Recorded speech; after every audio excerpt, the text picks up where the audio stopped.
Welcome to my YouTube channel HP competition exam तैयारी में। Friends, मैं आज आपके लिए लेकर आया हूँ हिमाचल प्रदेश पुलिस कांस्टेबल भर्ती परीक्षा जो 2015 में हुई थी, उसका प्रश्न पत्र पूरी तरह सॉल्व करके। और फ्रेंड्स, सबसे पहले आपने अगर मेरा चैनल सब्सक्राइब नहीं किया है तो kindly subscribe my YouTube channel, जिससे मैं और हमारी टीम जो है आपका पूरी तरह से आभारी रहेंगे। तो चलिए शुरू करते हैं। तो फर्स्ट पहला क्वेश्चन जो था हिंदी ग्रामर से शुरू हुआ था। तो पहला क्वेश्चन है कि नूतन का विलोम शब्द क्या है। तो नूतन जो होता है नया, तो उसका विलोम शब्द होगा पुराना, तो पुरातन। तो ये इसका राइट ऑप्शन पुरातन। इसके बाद क्वेश्चन नंबर सेकंड, जो बहुत बोलता है उसके लिए एक शब्द क्या होगा। एक एक आर्थक शब्द जो था, तो जो बहुत बोलता है उसको बोलते हैं बाचाल। तो इसका सही आंसर, राइट आंसर होगा बाचाल। तो ये जो है इसका राइट आंसर था। उसके बाद चतुर की भावनात्मक संख्या, भाववाचक संख्या जो है चतुर की, तो क्या होगी, चतुराई। तो इसका राइट ऑप्शन ए। उसके बाद क्वेश्चन नंबर 4, निम्नलिखित मुहावरे में रिक्त स्थान पर क्या आएगा। कि बहती गंगा में डैश धोना। नेचुरली है, ये तो बहुत ही ईजी था, हाथ धोना। तो इसका राइट ऑप्शन हाथ धोना। उसके बाद क्वेश्चन नंबर 5, प्रश्न नंबर 5, निम्नलिखित में से कौन सा मुहावरा नहीं है। नाक काटना, नाक रख लेना, नाक रगड़ना और नाक साफ करना। तो देखो, नाक काटना, नाक रख लेना मतलब इज्जत रख लेना, नाक रगड़ना मतलब बहुत मिन्नत करना। तो नाक साफ करना ही एक इसका ऑप्शन नहीं है, तो राइट ऑप्शन डी। इसके बाद कान भरना मुहावरे का क्या अर्थ था। कान भरना, किसी के कान भरना, ये बड़ा ही आसान है। तो इसका क्या होगा कि चुगली करना।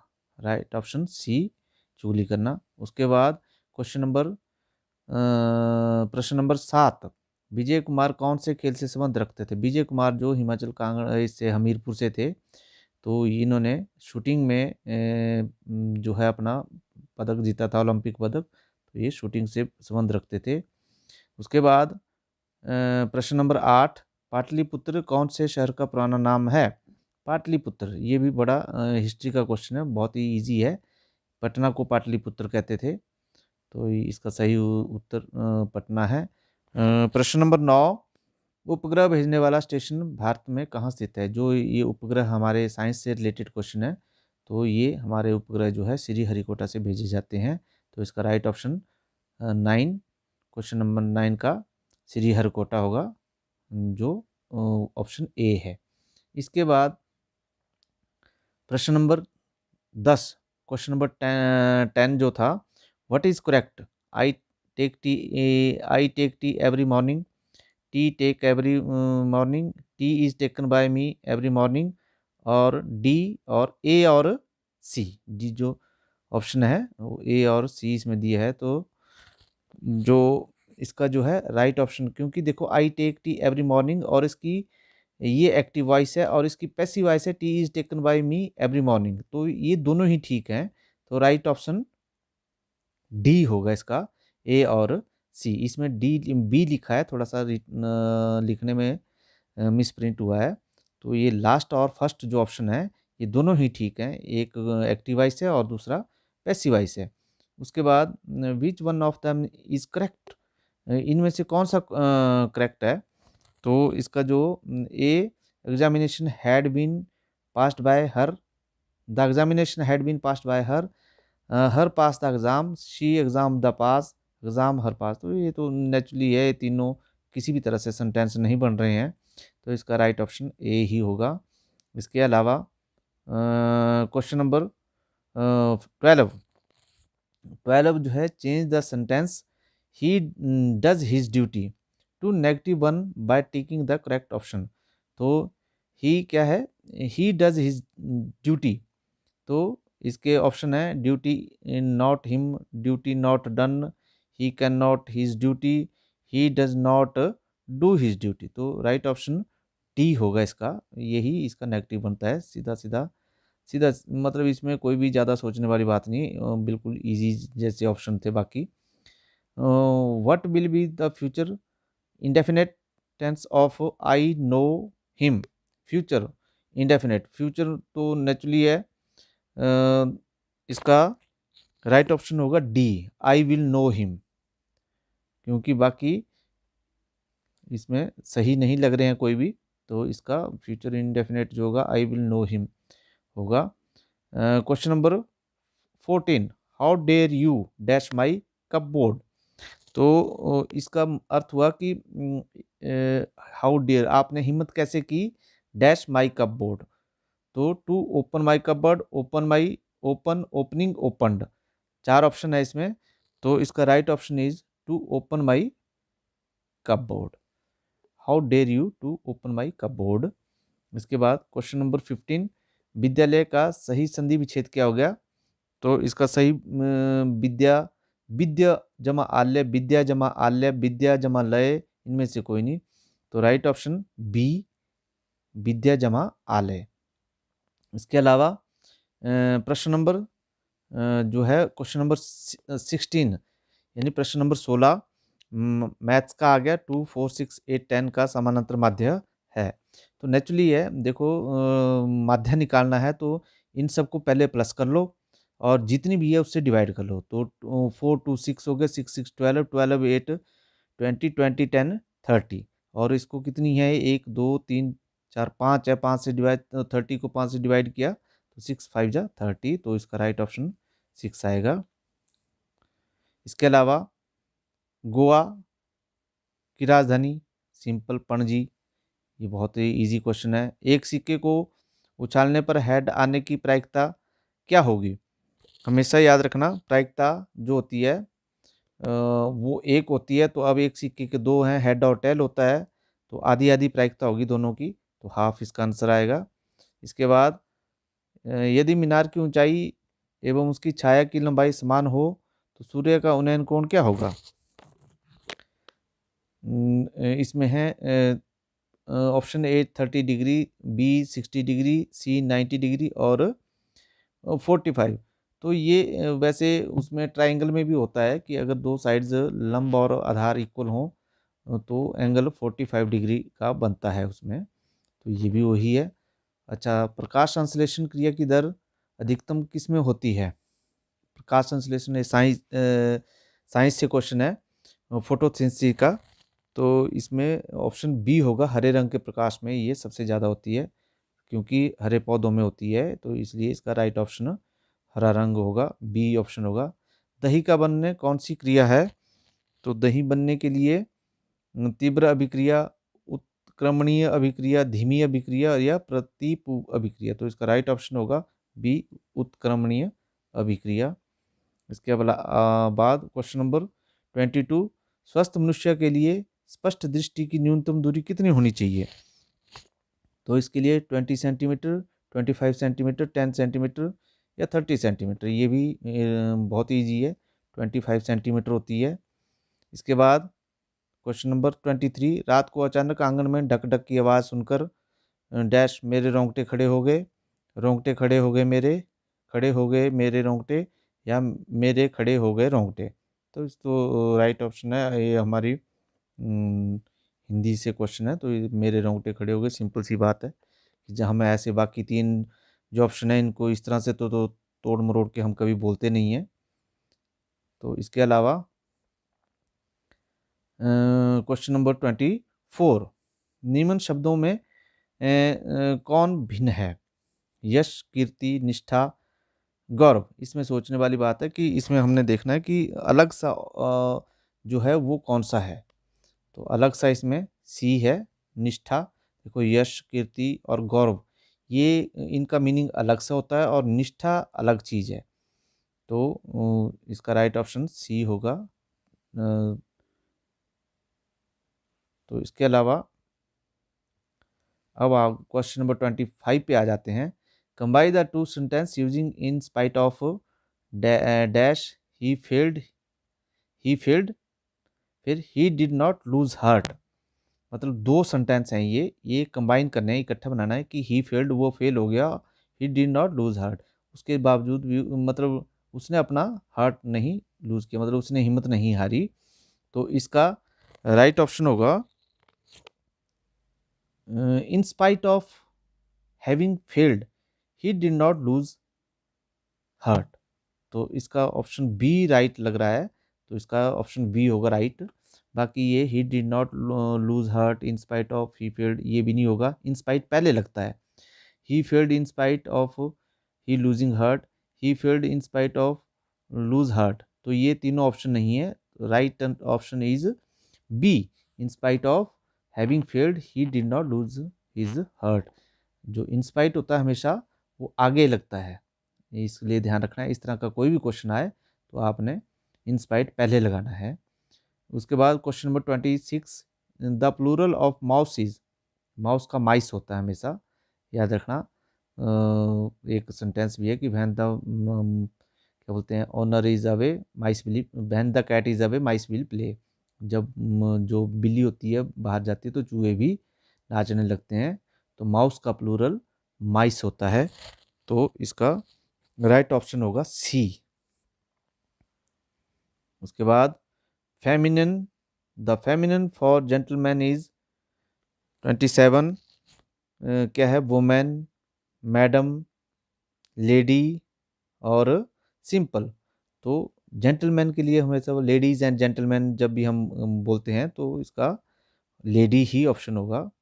इसके अलावा question number 28, C dash me to walk straight, 28 का क्या है, C dash me to walk straight, tell, speak, told, telled. तो इसका राइट ऑप्शन होगा C told, C told. C tell तो होगा नहीं, स्पीक भी नहीं होगा, टेल्ड तो इसकी स्पेलिंग ही गलत है, तो इसका राइट ऑप्शन टोल्ड होगा। 29, to hang one's boots mean, to hang one's boots mean क्या मतलब हुआ 29 का, इसका राइट ऑप्शन होगा 29, to clean one shoes, to hang them, to dry, to retire from work, to change one's shoes. तो इसका right option है C, कि टू रिटायर फ्रॉम वर्क। इस शूज से रिलेटेड कुछ भी नहीं होगा इसका, ये एक कहावत है कि भी जैसे क्रिकेटर या फुटबॉलर रिटायर होते हैं तो उनको बोलते हैं कि उन्होंने अपने स्पाइक्स जो है हैंग कर दी, टांग दी हैं, तो उस तरह से रिटायर होना जो होता है, to hang one's boots means, खासकर ये फुटबॉल में यूज भी होता है ये वर्ड। उसके बाद question number 30, the synonym for kind is, kind होता है दयालु, तो इसका मिलता जुलता वर्ड क्या होगा, benevolent, loving, affectionate and patient. तो इसका ऑप्शन होगा, राइट ऑप्शन है ए, बेनेवोलेंट। इसके बाद क्वेश्चन नंबर 31, एक मैदान में कुछ बतख और बकरे हैं, कुल मिलाकर 77 से मतलब 77 सिर और 224 पैर हैं, बतखों की संख्या कितनी होगी। तो बतखों की संख्या इसमें सॉल्व करके आपको 42 आती है, तो इसका राइट ऑप्शन 42। इसके बाद राहुल 4 घंटे में 1 किलोमीटर चलता है, प्रत्येक किलोमीटर के बाद वह 20 मिनट विश्राम करता है, मतलब 4 घंटे में 1 किलोमीटर जाता है और उसके बाद वो 20 मिनट आराम करता है। बताइए 3.5 किलोमीटर की दूरी तय करने में उसे कितना समय लगा। तो ये इसको आप कैलकुलेट करिए कि भाई 4 घंटे में 1 किलोमीटर, तो 4 × 3 कितने हो गए 12, और 20 मिनट वो आराम भी करता है, तो 32 का राइट आंसर होगा सी, 15 घंटे लग जाएंगे उसको। तो आपने इसको कैलकुलेट करना है, इस तरह से 4 से गुणा करनी है। इसके अलावा क्वेश्चन नंबर 33, भारत का संविधान किस दिन लागू हुआ था। तो भारत का संविधान कब लागू हुआ था, ये तो पॉलिटिकल साइंस का क्वेश्चन है, वेरी इजी क्वेश्चन है। 26 जनवरी 1950 को, तभी तो 26 जनवरी गणतंत्र दिवस मनाया जाता है। उसके बाद 1947 से पहले शिमला किसकी राजधानी थी, अविभाजित पंजाब, अविभाजित भारत, उत्तर भारत क्षेत्र या हिल स्टेट की। तो 34 ये जो है हिल स्टेट की राजधानी थी, जितनी भी हिल स्टेट थी सबकी राजधानी शिमला होती थी। हिमाचल प्रदेश के पहले मुख्यमंत्री का नाम, तो ये तो बहुत ही इजी है, Yashwant Singh Parmar, right option C. Ramcharitmanas के रचना किसने की थी, तो इसकी भी राइट आंसर बी होगा, तुलसीदास, ये इजी है। रेड डेलिशियस किसकी किस्म है? रेड डेलिशियस सेब की किस्म होती है। अपर शिमला वाले बेटर जानते हैं इस चीज़ को। इसके बाद प्रथम भारतीय जिसे ओलंपिक खेलों में स्वर्ण पदक मिला, साइना नेहवाल, अभिनव बिंद्रा, सुशील कुमार या राज्यवर्धन सिंह राठौर। तो इसका राइट ऑप्शन होगा अभिनव बिंद्रा। अभिनव बिंद्रा शूटिंग में इन्होंने बीजिंग ओलंपिक में ये जीता था। इसके बाद किसने कहा था स्वराज मेरा जन्मसिद्ध अधिकार है? तो ये लाला लाजपत राय, बाल गंगाधर तिलक, बिपिन चंद्र पाल या सुभाष चंद्र बोस। तो इसमें से राइट ऑप्शन बाल गंगाधर तिलक ने ये नारा दिया था कि स्वराज मेरा जन्म सिद्ध अधिकार है, मैं इसको लेकर ही रहूंगा। इसके बाद 41 क्वेश्चन नंबर था, सार्क का मुख्यालय कहाँ है? तो SAARC South Asian Association of Regional Cooperation इसकी फुल फॉर्म है। और इसका जो मुख्यालय है वो काठमांडू में है। इसके अलावा भारतीय संविधान में कितनी भाषाएं मान्यता प्राप्त हैं? तो इसका राइट ऑप्शन है सी 22। इसके अलावा KYC से क्या तात्पर्य? हम ये अकाउंट्स और इकोनॉमिक्स में आता है कि अकाउंट्स का KYC करवाना। तो इसकी राइट ऑप्शन है बी, अपने ग्राहक को जानो, नो योर कस्टमर, KYC। इसके अलावा हिमाचल विधानसभा में स्पीकर कौन है? ये उस 2015 का जो स्पीकर की है। तो आपने यहाँ आजकल जो है विपिन परमार है, तो ये करंट है, तो आपने अब अगर आए तो विपिन परमार आपने आंसर देना है इसका। इसके अलावा निम्नलिखित प्रश्न में प्रश्नवाचक चिन्ह के स्थान पर कौन सी संख्या आएगी? सातों। इसमें देखो ये 7 7 जब 7 1 जब 7 7 7 जब 40 6 6 जब 4 4 जाएगा। तो इसके बाद मतलब स्क्वायर है, तो 9 9 जा 81 इसका राइट ऑप्शन होगा। ये बड़ा इजी है। उसके बाद रिएक्टर स्केल से क्या नापा जाता है? तो रिएक्टर स्केल से भूकंप की तीव्रता नापी जाती है। IPL की फुल फॉर्म क्या है? Indian Premier League. ये नेचुरली बहुत ही इजी क्वेश्चन है, 2015 में आया था। इसके बाद भारत के स्वास्थ्य मंत्री उस वक्त JP नड्डा होंगे, मगर आजकल कोई और हैं, मेघवाल पत्नी गुजरात से हैं, तो उनके नाम आपने कंफर्म कर लेना है करंट के लिए। उसके अलावा 49 BCCI की फुल फॉर्म क्या है? बोर्ड ऑफ एक क्रिकेट कंट्रोल बोर्ड है ना इंडिया का, तो BCCI। तो उसकी फुल फॉर्म है सी होगी, board of control for cricket in India. इसके अलावा कुछ मित्रों ने मिलकर एक पिकनिक पर जाने के सोची तथा खाने पर 96 रुपीज़ खर्च करने का प्लान बनाया, परंतु इनमें से 4 पिकनिक पर नहीं जा सके। परिणाम प्रत्येक को 4 रुपये अधिक देने पड़े। तो कितने लोग पिकनिक पर गए थे? तो इसका राइट आंसर होगा जैसे 8 थे, 16 थे, 12 थे या 24 थे। तो इसका राइट ऑप्शन 8 होगा। इसके अलावा अमजद अली खान क्या बजाते थे? तो अब अमजद अली खान जो है सरोद, ये एक कश्मीरी वाद्य यंत्र है, उसको बजाते थे। तो अर्थपूर्ण क्रम लगाएं, मोबाइल नेटवर्क नंबर बात करना। तो ये आपने इसको इस तरह से सेट करना है कि सबसे पहले क्या होना चाहिए, उसके बाद क्या होना चाहिए, उसके बाद क्या होना चाहिए। तो इसका सबसे पहले मोबाइल होना चाहिए, फिर उसके बाद उसका नंबर होना चाहिए, उसके बाद नेटवर्क भी होना चाहिए, और फिर रात में सबसे तब बात होगी। तो इसका राइट ऑप्शन सी है। इसके बाद अर्थपूर्ण क्रम में लगाएं, मुकदमा, झगड़ा, न्यायालय, इंसाफ। तो मुझे लगता है सबसे पहले झगड़ा होता है, उसके बाद न्यायालय मुकदमा होता है, फिर मुकदमा न्यायालय में होता है, और उसके बाद इंसाफ मिलता है। तो क्या होगा? सबसे पहले बी, फिर ए, फिर सी, और फिर डी। BACD मतलब डी इसका राइट ऑप्शन होगा। इसके बाद 3 ट्रैफिक बत्तियां क्रमशः 10 15 20 मिनट के पश्चात चमकती हैं। प्रत्येक वे प्रातः 6 बजे 6:10 पे चमकती है। इसके पश्चात वे एक साथ कब चमकेंगी? ये क्वेश्चन बहुत बार मैंने टेस्टों में देखा हुआ है, आता हुआ, और सेम टू सेम ऐसे ही आता है ये क्वेश्चन। तो इसके लिए आपने इसका राइट ऑप्शन याद ही रखना है, इसको 7:10 पे होती है। ये बहुत बार देखा है मैंने इस क्वेश्चन को। इसके बाद बी की बहन ए, सी का भाई बी तथा सी का पिता डी है, तो ए और डी का रिश्ता क्या होगा? तो इसका राइट ऑप्शन होगा बी, बेटी। इसके अलावा क्वेश्चन नंबर 56, यदि A2M26Z52 है तो BET का BET क्या होगा फिर? तो इसका राइट ऑप्शन है बी, बी इसका राइट ऑप्शन होगा 54। इसके बाद क्या है कि 57, सेंट्रल का कोड ABC। ये जो कोड वाले क्वेश्चन है ये इसकी एक ट्रिक मैं आपको आने वाले टाइम में बताऊंगा। तो 57 का राइट ऑप्शन होगा बी, इसका राइट ऑप्शन होगा। इसको सॉल्व कैसे करेंगे, इसके लिए अलग से मैं एक ट्रिक है वो मैं आपको ज़रूर बताऊंगा नेक्स्ट वीडियो में। टेलीफोन का आविष्कार किसने किया था? तो टेलीफोन का आविष्कार right option B, Graham Bell ने किया था। ये आपको कंप्यूटर में रैम का शाब्दिक अर्थ क्या है? तो रैम का क्या मतलब होता है कंप्यूटर में? तो इसका शाब्दिक अर्थ है रैंडम एक्सेस मेमोरी।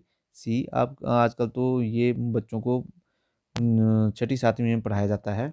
इसके अलावा हिमाचल प्रदेश का सबसे बड़ा जिला क्षेत्रफल, बहुत ही ईजी क्षेत्रफल के आधार पर पूछा हुआ है, तो लाहौल स्पीति होगा। जनसंख्या के आधार पर कांगड़ा है। इसके अलावा 3 कुर्सियाँ 2 मेज़ों की कीमत 700 है, 5 कुर्सियों 3 मेज़ों की कीमत 1100 है, 2 कुर्सियों 2 मेज़ों की कीमत क्या होगी? ये 10वीं का क्वेश्चन है, 10वीं की किताब में ये पेपर में फर्स्ट एक्सरसाइज में शायद ये क्वेश्चन है। तो इसका राइट ऑप्शन होगा बी, 50। ये सॉल्व करना पड़ेगा क्वेश्चन नंबर। इसके बाद 64, एक दुकानदार ने एक वस्तु 6.750 में 10% छूट पर बेच दी। यदि वह छूट न देता तो 50% लाभ होता, उस लाभ का प्रतिशत क्या है? तो इसका राइट ऑप्शन होगा, क्वेश्चन नंबर 64 है ये, इसका राइट ऑप्शन होगा आपके पास सी। इसके अलावा क्वेश्चन नंबर 65, बैग में 5 लाल गेंदें, 8 नीली गेंदें, 4 हरी गेंदें, 7 काली गेंदें। यदि ये एज इट इज ही 10वीं की बुक से क्वेश्चन आया हुआ है तो इसमें देखो 8 5 13, 13 4 17, 17 4 7 कितनी होगी? 17 और 7 होगी 24। तो अब कौन सी निकालनी है? यदि बैग में से बिना देखे एक गेंद निकाली जाए तो क्या संभावना है कि वह हरी गेंद है? तो हरी गेंद देख लो कितनी है, 4। तो 4/24 कर लो तो कितना आएगा? 1/6। तो राइट ऑप्शन कितना आएगा 65 में? राइट ऑप्शन है आपका ए, 5। 5 लाल गेंद, नहीं नहीं नहीं, 1/4 हरी गेंद, तो क्या मानो वहाँ हरी गेंद नहीं है। ठीक ठीक है। तो क्या आएगा 1 - 1/6, तो ये आएगा 5/6। है कि नहीं, नहीं की पूछी है तो आपने 1 - 1/6 करना है इसमें, तो ये 5/6 आएगा। ईश्वर को नहीं मानने वाले के लिए एक शब्द क्या होगा? ईश्वर को नास्तिक, सिंपल सी बात है। तो ये हो गया। चकित का समानार्थक शब्द निम्न में से कौन है? चकित क्या होता है? हैरान करना। उदासीन नहीं होगा, विस्मित, भौचंका, है तो सेम सेम ही है सभी। तो राइट ऑप्शन बी होगा इसका। नहीं, चकित का समानार्थक शब्द निम्न में से कौन नहीं है? हाँ, ये सब सेम सेम है, तो इसका नहीं जो पूछा है वो उदासीन। ये आपने ध्यान देना है कि क्वेश्चन पढ़ती बार उसको ध्यान से समझें, क्योंकि कई बार हम उल्टा समझ लेते हैं क्वेश्चन को। उसके बाद लखन उत्तर आहुति सरिन भृंगु कोपिन कोपु कृषाणु बढ़त देखी जलसन बैन बोले राधु भानु। उपरोक्त काव्य में कोपु कृषाणु क्या है? तो ये इसका राइट ऑप्शन ए है, क्रोध और आग। इसके बाद एक चोर 6 किलोमीटर प्रति घंटा दौड़ रहा है और एक पुलिसकर्मी 8 किलोमीटर प्रति घंटा की दौड़ दौड़ रहा है। यदि आरंभ में चोर और पुलिस कांस्टेबल के बीच 500 मीटर की दूरी है तो कितनी दूरी पर पुलिस चोर को पकड़ लेगा? तो ये 69 इसका राइट ऑप्शन होगा सी। अब मैं आपको इसके जो व्याख्या क्वेश्चनों की हैं वो भी हमने करके दी हैं, तो आपने इसमें देख लेना है लास्ट में। क्वेश्चन नंबर 70 सी आंसर होगा। श्याम ने 20 दर्जन खिलौने इतने ₹375 प्रति दर्जन के हिसाब से खरीदे, उसने प्रत्येक खिलौने ₹33 की दर से बेचा, उसको लाभ प्रतिशत कितना हुआ? तो इसका राइट ऑप्शन है सी 5.6। अब इसके जो सॉल्व करके हमने इसको आपको इन क्वेश्चंस को लास्ट में दिया हुआ है, तो आपने उसकी व्याख्या वहाँ से देख लेनी है। 71 क्वेश्चन नंबर क्या है, इसको आगे क्या आएगा? 9, 11, 33, 13, 15, 33, 17। तो इसमें आगे राइट ऑप्शन है ए 19 और 33। उसके बाद है बीथी शब्द का अर्थ क्या है? तो इसका राइट ऑप्शन सी गली। इसके बाद मेरी कमीज में 2.5 मीटर कपड़ा है, वाक्य में विशेषण क्या है? तो राइट ऑप्शन बी 2.5 मीटर। इसके विशेषता मतलब 2.5 मीटर की है, तो विशेषण होता है कि जो जहाँ से कुछ विशेषता झलके। बालकों ने अखबार पढ़ा और डैश ने पत्रिका। रेखांकित शब्द में विपरीत लिंग वाले शब्द को से वाक्य को पूरा करो। बालकों ने अखबार पढ़ा, तो क्या होगा? बालिकाएं होगा, बालिकाओं ने अखबार पढ़ा। राष्ट्र की भाववाचक संख्या, राष्ट्र की भाववाचक संख्या राष्ट्रीयता। इसके अलावा देश की सरहदों पर डटे सुरक्षाकर्मी कफन सिर पर बांधकर लड़ते हैं, वाक्य में रेखांकित अंश का अर्थ है सिर पर कफन बांधना। 76 ए मरने को तैयार रहना, तो इसका राइट ऑप्शन ए। इसके बाद when he was young he dash cross the river, तो इसका right option B he could. तो इसके बाद 78 he will not leave the place I come dash I come back, तो इसका राइट ऑप्शन होगा ए अंटिल आई कम बैक। ठीक है। इसके बाद A study, B dash dash chemical chemistry, तो 79 का राइट ऑप्शन है सी। इसके बाद क्वेश्चन नंबर 80 भी ऐसा ही है, तो क्वेश्चन नंबर 80 का राइट ऑप्शन है सी। दोस्तों इसके साथ साथ हमने इसी वीडियो में नीचे आपको उत्तरमाला भी दी है। उत्तरमाला के साथ हमने इसकी व्याख्यात्मक आपको उत्तर भी दिए हैं, तो काइंडली इनको ध्यान से पढ़ें, देखें। और इसकी पीडीएफ आपने अगर चाहिए तो kindly subscribe my Telegram channel. Thank you, धन्यवाद।